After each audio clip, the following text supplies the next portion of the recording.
आज 4 राज्यों में 5 विधानसभा सीटों पर उपचुनाव होने हैं और आपको बता दें इसमें पश्चिम बंगाल की कालीगंज सीट, पंजाब की लुधियाना वेस्ट के साथ साथ गुजरात की कड़ी और विसारवदर सीट पर मतगणना जारी है। केरल की नीलांबर सीट पर भी काउंटिंग चल रही है। जानकारी के मुताबिक गुजरात की कड़ी सीट पर बीजेपी आगे चल रही है, वहीं विसावदर सीट पर आप उम्मीदवार आगे हैं। लुधियाना वेस्ट में भी आप आगे चल रही है।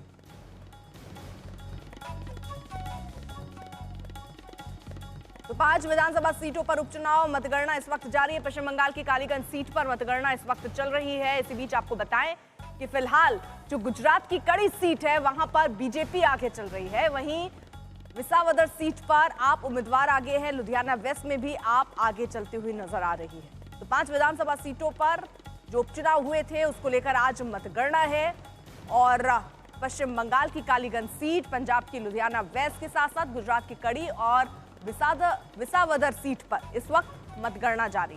केरल की नीलांबर सीट पर भी आपको बताएं काउंटिंग चल रही है। गुजरात के कड़ी सीट पर इस वक्त जानकारी मिल रही है कि बीजेपी आगे चल रही है, वहीं विसावदर सीट पर आप उम्मीदवार आगे हैं। सीधे आपको ले चलते हैं, हमारे सहयोगी इंद्रजीत इस वक्त जुड़ चुके हैं अपडेट के साथ। इंद्रजीत,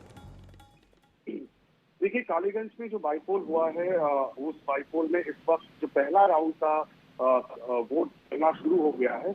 उसके बाद तृणमूल कांग्रेस इस वक्त आगे चल रही है, लेकिन जो इंटरेस्टिंग फैक्ट है बीजेपी इस वक्त तीसरे स्थान पे दिख रही है और वाम और कांग्रेस का जो जोट का प्रार्थी है वो दूसरे स्थान पर इस वक्त दिख रही है। ये कालीगंज बाईपोल तृणमूल कांग्रेस के जो वहां के एमएलए हैं उनकी निधन के बाद ये कालीगंज बाईपोल हुआ। उसके बाद तृणमूल कांग्रेस कोशिश कर रही है कि इस सीट को अपने कब्जे में रखे और जहां तक ये इनिशियल गणने की बात है उसके बाद रहा है कि तृणमूल कांग्रेस पर आगे चल रही है। 2500 वोट से ज्यादा वोट से अभी तृणमूल कांग्रेस कैंडिडेट आरिफा। बिल्कुल, देखिए 5 सीट पर उपचुनाव की गिनती इस वक्त जारी, नजरनामाई बनी हुई है।